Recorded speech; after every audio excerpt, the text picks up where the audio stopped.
Parceria Hospital Sírio-Libanês. Pratique o isolamento social. Fique em casa.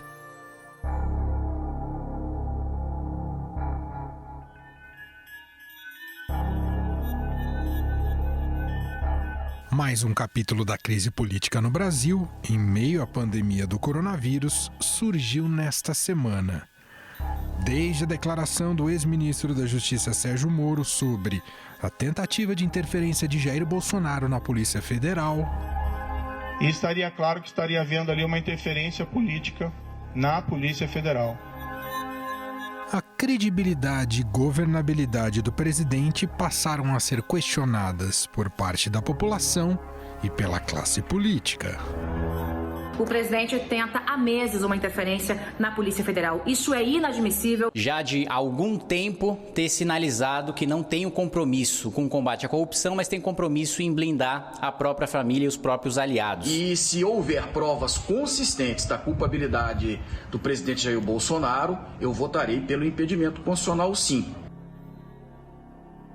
No inquérito aberto pelo Supremo Tribunal Federal para investigar o ocorrido, foi exibido um vídeo da reunião ministerial ocorrida em 22 de abril no Palácio do Planalto.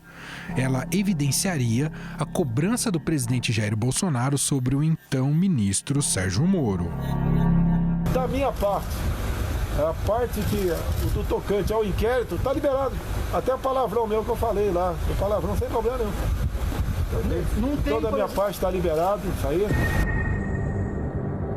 Fontes que acompanharam a exibição do vídeo avaliam que o conteúdo da gravação escancara a preocupação do presidente com um eventual cerco da Polícia Federal a seus filhos. O presidente nega. Não tem nada, a Polícia Federal não está investigando a mim nem meus filhos, nem esteve investigando. Não tem preocupação. Mas essa informação não é totalmente verdadeira. Em depoimento no inquérito aberto pelo STF, o delegado Carlos Henrique Oliveira, atual diretor executivo da Polícia Federal e ex-superintendente da PF no Rio, afirmou que a corporação mirou sim familiares do presidente. Os investigadores avaliam que o material é devastador para o presidente, pois confirma as acusações do ex-ministro Sérgio Moro. Jair Bolsonaro se defendeu ao dizer que o vídeo da reunião ministerial não contém as palavras Polícia Federal e nem Superintendência. Não existe no vídeo eu falando Superintendência da Polícia Federal. O que está eu falando lá é a minha preocupação com a minha segurança. Não tem nada demais no vídeo, é tranquilíssimo. Até porque ali não tem contraditório, nada, tá o vídeo, é só assistir o vídeo. Além do vídeo, pessoas citadas no inquérito que investigam uma possível tentativa de interferência do presidente na Polícia Federal foram ouvidas. O ex-diretor-geral da PF, Maurício Valeixo, afirmou que Bolsonaro teria dito em 2 oportunidades que gostaria de nomear para diretor-geral alguém com quem tivesse mais afinidade. O ministro do Gabinete de Segurança Institucional, Augusto Heleno, confirmou à Polícia Federal que Bolsonaro disse a ele, na presença de Moro, que precisava de alguém mais ativo no comando da Polícia Federal. O ministro da Secretaria de Governo, Luiz Eduardo Ramos, declarou que o presidente queria interferir em todos os ministérios para melhorar a qualidade de relatórios de inteligência recebidos por ele. Aliás, essa afirmação gerou um mal-estar, a ponto de Bolsonaro dizer que o ministro se equivocou na declaração. O Ramos se equivocou, mas como é reunião, tem um vídeo, não tem, entendeu? O Ramos, se ele falou isso, se equivocou, se ele falou isso. Depois do puxão de orelhas, o ministro Ramos alterou seu depoimento. Agora, a divulgação do vídeo depende do aval do relator do inquérito no Supremo Tribunal Federal, o ministro Celso de Mello. O presidente Jair Bolsonaro defende que se retire o sigilo do material, mas somente as partes que envolvem Sérgio Moro. Tudo que interessar o processo, eu topo retirar o sigilo. Tudo, sem exceção. E esse vídeo que está à disposição aí da Justiça, eu espero que as questões sensíveis de segurança nacional não se tornem públicas, isso prejudica muito a economia do Brasil. As questões sensíveis a que Bolsonaro se refere é o posicionamento de alguns ministros durante a reunião. Segundo fontes, Abraham Weintraub, da Educação, disse no vídeo que todos tinham que ir para a cadeia, começando pelos ministros do STF. Já a ministra da Mulher, Família e Direitos Humanos, Damares Alves, defendeu a prisão de governadores e prefeitos. A defesa de Sérgio Moro pediu ao Supremo a divulgação integral do vídeo, pois entende que todo o contexto precisa ser mostrado. Afinal, qual é o impacto desse inquérito para o presidente? O vídeo pode acelerar um possível processo de impeachment? Para tratar desses assuntos, conversa agora com cientistas políticos José Álvaro Moisés, da USP, e Vitor Oliveira, da consultoria Pulso Público. Tudo bem, professor? Obrigado por estar aqui com a gente. Obrigado pelo convite, é um prazer falar com você e também com os ouvintes. Olá, Vitor, como vai? Olá, um abraço a todos, ao professor José Álvaro também e a você, Manuel. Nessa semana, um dos grandes destaques, sem dúvida nenhuma, é o teor desse vídeo. E aí, eu gostaria de perguntar para vocês, começando a ouvir primeiramente aqui o professor José Álvaro Moisés, o quanto daquilo que soubemos dessa reunião ministerial, que tem pouco, digamos, de republicana, parece mais uma conversa de botequim, professor, o quanto isso pode comprometer ainda mais o futuro político e da própria governabilidade do presidente Bolsonaro, hein, professor? Eu queria fazer duas observações iniciais, que são as seguintes. Primeiro, eu acho que você chama atenção para uma coisa importante. Essa provavelmente é uma das crises mais graves desse governo e, num certo sentido, eu diria, olhando os últimos 30 anos, a democracia brasileira que veio se consolidando nos últimos 30 anos, é provavelmente uma das crises mais graves deste período. Porque não é apenas uma crise política, ela é uma crise do governo, quer dizer, minou, num certo sentido, a legitimidade e a qualificação desse governo, mas, além disso, é uma crise institucional, porque é uma crise da relação entre poderes. E é uma crise política no contexto dessa gravíssima crise do coronavírus, que provavelmente é uma das crises mais graves que a humanidade enfrentou desde o início do século XX. Então, todo o contexto é muito grave, né? Nem sempre nós nos damos conta de toda a extensão, todas as implicações deste momento, desta conjuntura, com esta crise no centro, né? Você menciona bem, Vitor, a meu juízo, quando você lembra o vídeo desta reunião do dia 22 de abril no Palácio do Planalto. Aparentemente, esse é um vídeo que tem conteúdo, eu não vou dizer explosivo, mas tem conteúdos bastante graves que tenderiam a confirmar as denúncias que, de certa maneira, foram feitas pelo ex-ministro Sérgio Moro a respeito da intenção do presidente da República de ter um controle direto sobre um aparato de Estado da importância da Polícia Federal. Então, essa é a minha primeira observação para dizer, estamos no coração de uma crise que pode ter consequências muito graves a depender da denúncia que a Procuradoria-Geral da República vai fazer e da sua aceitação ou não pelo Supremo Tribunal Federal na pessoa do relator, o ministro Celso Mello. A segunda observação que eu quero fazer, ela num certo sentido, é conceitual, não é? E o meu colega do Departamento de Ciência Política, o Vitor, vai confirmar ou não isso, que é o seguinte: o que está em questão neste debate é um tema que vem desde o início das democracias. Na verdade, é um tema que foi colocado por Montesquieu, pelo Barão de Montesquieu, no século XVIII, foi colocado também por James Madison na fundação da República Norte-Americana, que é o problema do controle, de como se controla o abuso de poder. Quer dizer, o sistema presidencialista tende a concentrar muito poder na figura do presidente.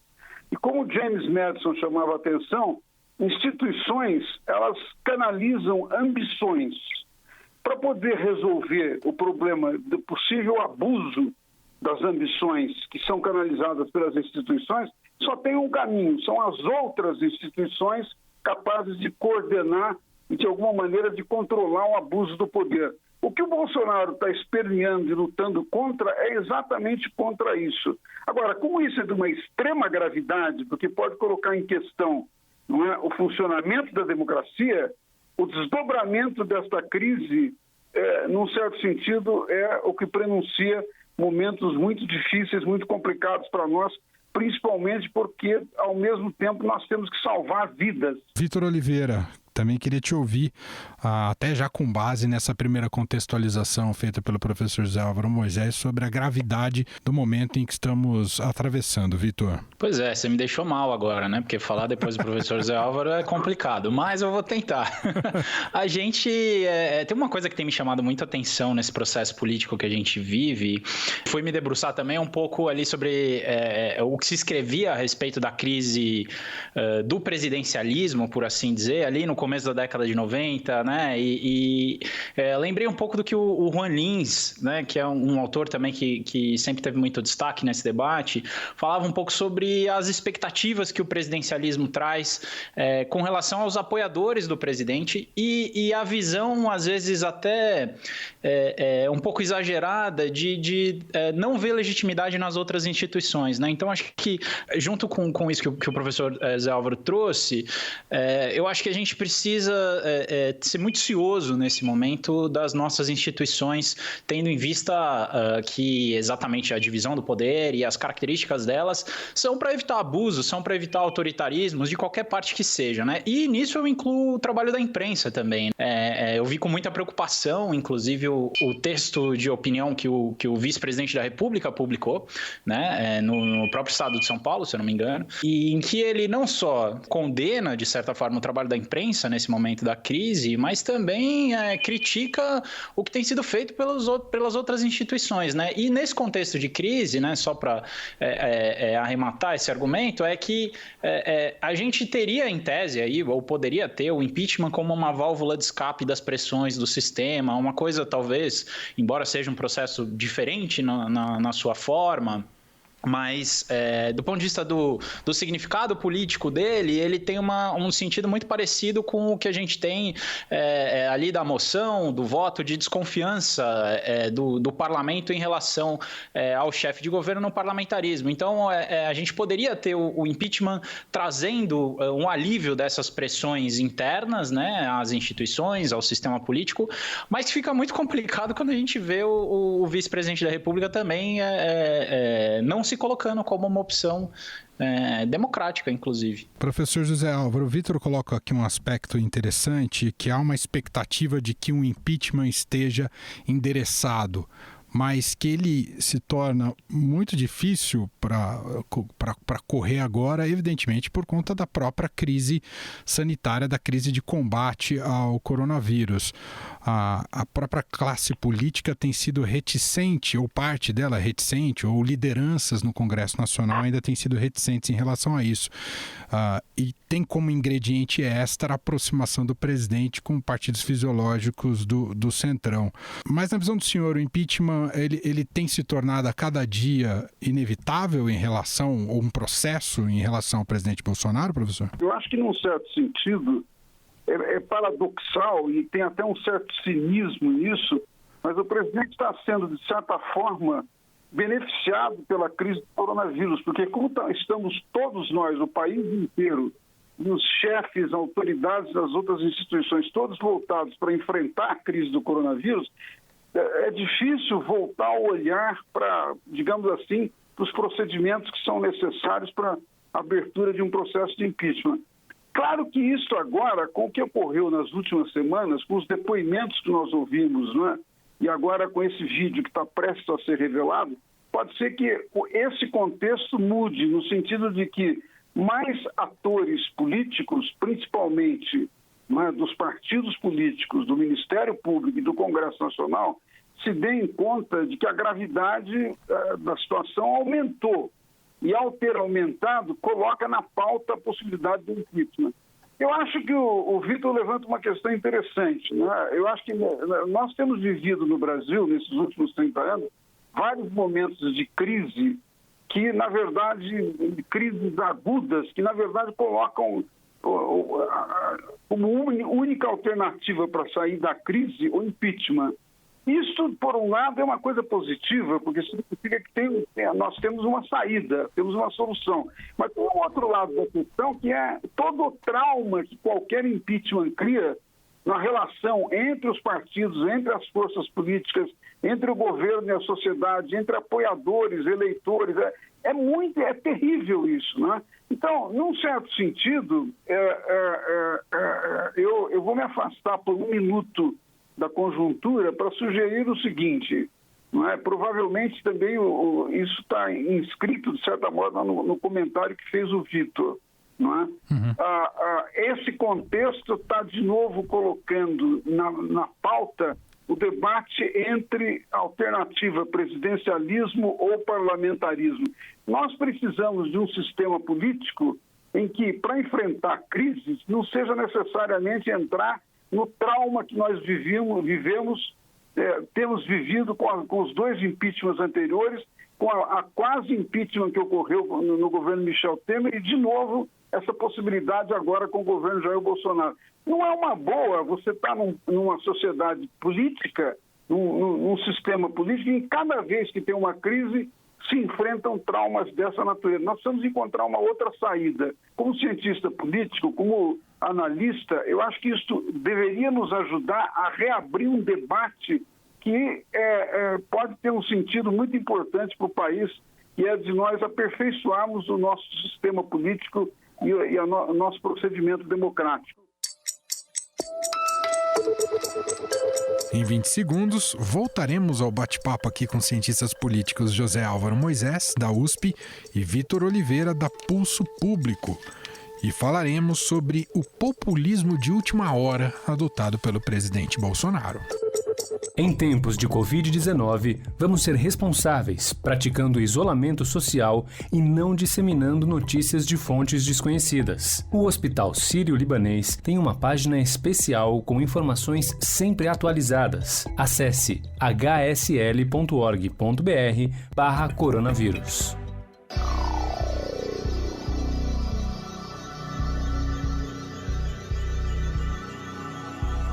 Diante de todo o imbróglio político, o presidente Jair Bolsonaro tem demonstrado uma espécie de volta às origens. O discurso tem ficado cada vez mais ao agrado de seus apoiadores, como o ataque a governadores que adotam medidas mais restritivas diante do coronavírus. Esse é o retrato do Brasil. O Brasil está se tornando um país de pobres.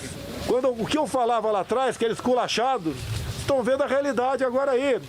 Essa história de lockdown, vamos fechar tudo, não é esse o caminho. Governador, prefeito, né, que porventura entrou nessa onda lá atrás, faça como já fiz alguma vez na minha vida, se desculpa e faz a coisa certa. Afinal, Bolsonaro tentará se agarrar cada vez mais em seus apoiadores para tentar escapar desse momento político delicado? A defesa dos mais pobres pode ser um flanco de sobrevivência do presidente? A gente volta aqui ao nosso bate-papo com os cientistas políticos José Álvaro Moisés, da USP, e Vitor Oliveira, da consultoria Pulso Público. Ô Vitor, não resta outra alternativa, e nem sei se o Bolsonaro pensa com essa cabeça estratégica, atual momento, recorrer a um populismo, já que ele assume cada vez mais a bandeira de o país não pode quebrar e tem o dinheiro dado aos mais pobres. Tudo isso, num certo sentido, pode até ser uma sustentabilidade para ele, mesmo que a curto prazo, Vitor?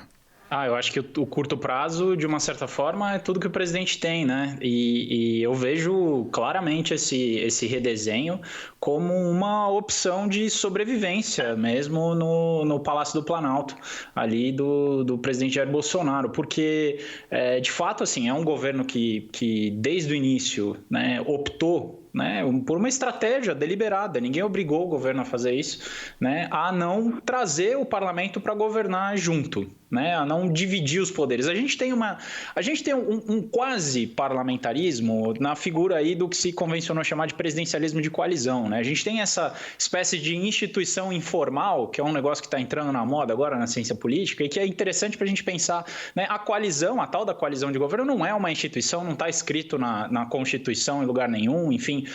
Mas é uma espécie de uma constituição informal no sentido de que é ela que promove aí essa relação eficiente, que compatibiliza os poderes do executivo com os poderes do legislativo, né, da presidência da República com o do parlamento. E a gente teve uma estratégia política deliberadamente de não trazer os partidos para serem os fiadores da formação dessa coalizão, né? O governo ficou muito mais ali se fiando em grupos de interesse particulares, enfim, arranjos pouco institucionalizáveis, né? Ou pouco institucionalizados, como enfim, o ruralismo, ali, o apoio dos segmentos evangélicos, enfim. Não obstante, a gente sabe que no parlamento os partidos e as lideranças partidárias são muito importantes. Então, nesse momento de crise, a gente vê que logo a estratégia foi tentar negociar no limite da narrativa que o próprio bolsonarismo traz, né? Ou seja, de dizer que não vai negociar. Né? Porque, para seu entendimento, para a narrativa bolsonarista, toda negociação e toda composição política, quase que toda articulação política no parlamento institucionalizada por meio dos partidos é um engodo, é um crime, né?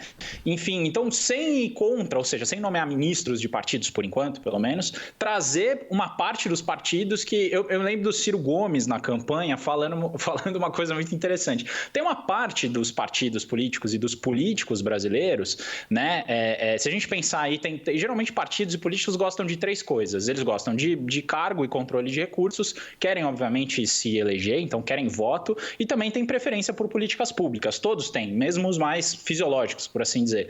Mas tem alguns que realmente são mais alugáveis, por assim dizer, do que os outros. E eu não esqueço do Ciro Gomes na campanha falando, olha, eu sou do ramo. Se eu vejo o PP quicando ali, né, o atual Progressistas, né, mudou de nome, enfim, se eu vejo progressistas ali dando sopa, eu vou pegar para mim. E é um pouco isso que o Bolsonaro está fazendo, né?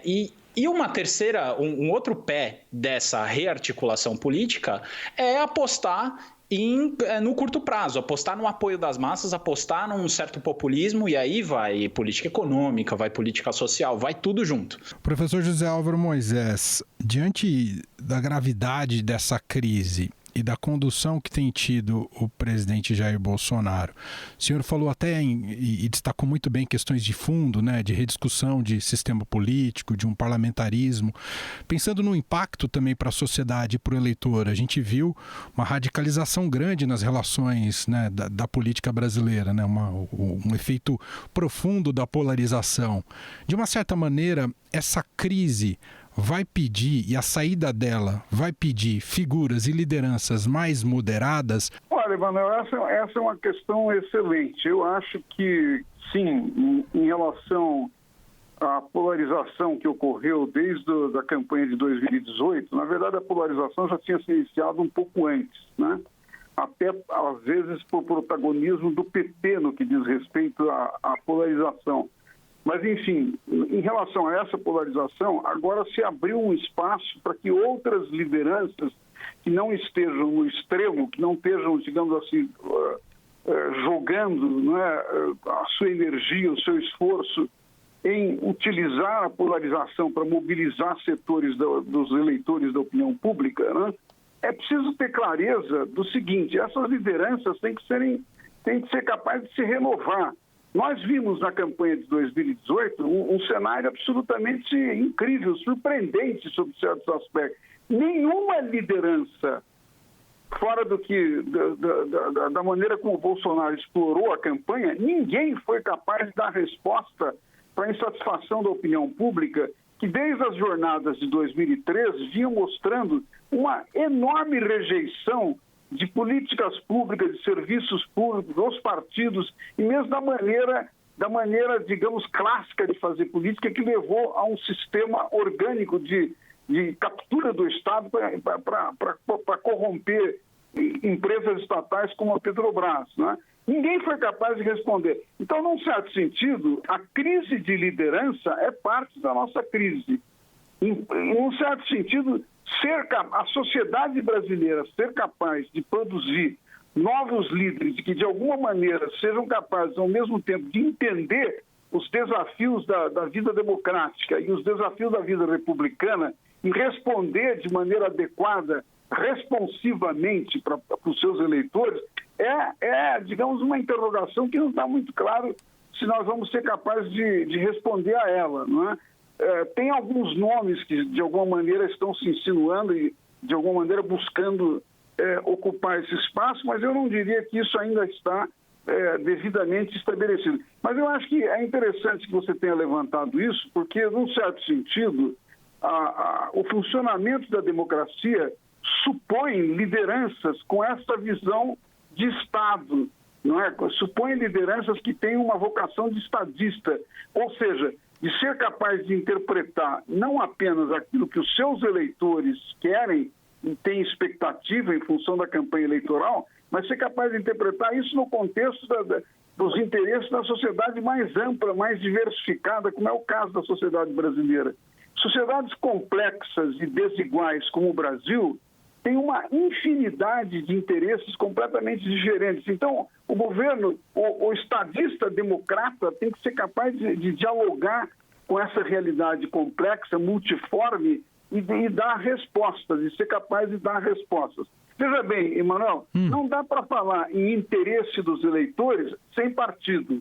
Quem, de alguma maneira, na democracia, coagula interesse dos eleitores, os diferentes interesses, não só o único, homogêneo, mas a diversidade de interesses, são partidos. Então, um governo que se elege, não é? Que tem legitimidade eleitoral, baseada, inclusive, na imagem que projetou o partido que o apoiou, mas que depois vira as costas para o seu próprio partido, vira as costas para o conjunto dos partidos. Isso abre uma crise, acentua a crise deste governo e do funcionamento do regime. Pegando o gancho no que disse o professor José Álvaro Moisés, queria que você, e aquele exercício que não é fácil, né? Mas como estamos num ano eleitoral, queria que você projetasse o que pode ser caso ocorra as eleições na data estabelecida, caso não ocorram. O que você imagina que como é que essa crise, tanto política quanto sanitária, quanto vai interferir nesse processo eleitoral? Bom, a gente tem aí, eu acho que tem mais ou menos duas hipóteses aí, né? Uma primeira coisa que a gente, recentemente na ciência política, empiricamente pelo menos, a gente tem visto, que é os apoiadores, geralmente os partidários ali do partido que está no poder, no centro do sistema, ou seja, na presidência da República, tem algum tipo de vantagem. Acho que essa hipótese entra mais fragilizada nessa eleição, porque a gente vê um desgaste muito grande do presidente da República. Ainda assim, é possível que Bolsonaro, mesmo não tendo um partido para concorrer nas eleições, seja ainda um cabo eleitoral nessas eleições, né, municipais, caso de fato elas ocorram. Então essa é uma primeira questão, especialmente no momento em que a gente está vendo uma disputa, uma barganha interburocrática ali dentro dos ministérios, ali todo mundo querendo tirar mais, né, especialmente desse momento de crise em que o Estado pode gastar mais, a União pode gastar mais, os estados, os municípios também estão autorizados a gastar mais, para se beneficiar, inclusive, nas próprias eleições. Então, eu acho que muito desse acordo que a gente estava falando com esses partidos, que a gente chama de centrão, mas não necessariamente são partidos de centro, né, estão muito relacionados à política estadual. Né? A gente tem no Brasil só uma eleição que é nacional, de fato, que é a eleição para presidente. Todas as outras são municipais ou estaduais.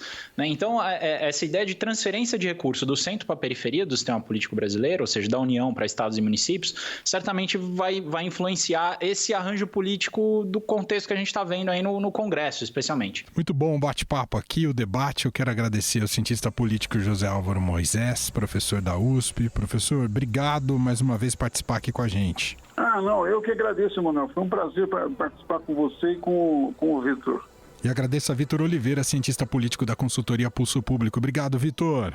Não, eu que agradeço. Grande abraço a você, ao professor José Álvaro e a todos os nossos ouvintes.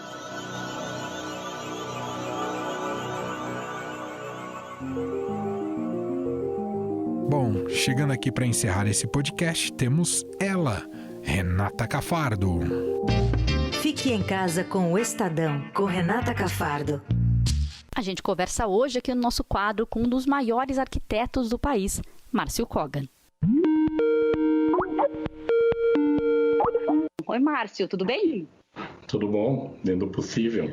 Como que você está, hein, Márcio? Onde você está? Conta um pouco pra gente como é que está sendo esse seu isolamento. Há quanto tempo você já não está mais trabalhando no escritório? Acho que já vai para 2 meses. Estou fazendo tudo direitinho. Só eu e a minha esposa em casa, fazendo como manda o figurino, né? Como deveria ser, né? O que não está acontecendo. E trabalhando remotamente, já uma semana antes de começar tudo isso, que a gente já se preparou no escritório, já imaginando que isso iria acontecer, e todo mundo levou, junto com uma pessoa de TI, os seus próprios computadores do escritório para casa, e fomos montando uma rede e uma forma de trabalhar que está funcionando razoavelmente bem, só com essa frieza do, sabe, não tem uma energia entre as pessoas. Então, no primeiro dia, assim, fiquei bem, quase chorei, assim, porque eu não estava acostumado a fazer isso, mas depois fui me adaptando. Mas você sente falta, acho que as pessoas também sentem falta desse contato com você, no escritório, e para que as coisas fluam melhor. Isolado, né? Eu, às vezes, até perguntei uma amiga que trabalhou no escritório, que mora em Milão, na Itália, e no dia que eles liberaram, eu perguntei para ela como são as pessoas em 3D. Elas têm textura ou são lisas? Elas perguntam como se fosse chegando em outro planeta, né? Você acha que é importante essa energia para o trabalho do arquiteto, essa coisa das pessoas se conectarem, estarem pessoalmente uma com as outras? Eu acho que sim. O escritório é muito voltado para esse tipo de um pouco de uma criação coletiva, de troca de ideias. Isso está acontecendo de uma forma bem menor e estamos se adaptando. Acho que não tem o que pensar, né? Dentro desse pesadelo do vírus, do pesadelo político, a gente vai ter que sobreviver, né? Ah, tá certo, Márcio. Obrigada, viu? Nosso cenário não é muito feliz, mas vamos seguindo em frente, né? Tudo bem, com um pouco de humor. É, verdade. Obrigada, viu? Agradeço a sua participação. O Estadão Notícias desta sexta-feira vai ficando por aqui. Contou com a apresentação minha, Emanuel Bonfim, participação de Renata Cafardo, produção de Gustavo Lopes e Bárbara Rubira e montagem de Nelson Volter. Diretor de jornalismo do Grupo Estado é João Fábio Caminoto. O nosso e-mail para a gente conversar é podcast@estadão.com. Um abraço para você e daqui a pouco temos mais um compromisso, às 5 da tarde, com mais um podcast na quarentena. Até lá! Estadão Notícias.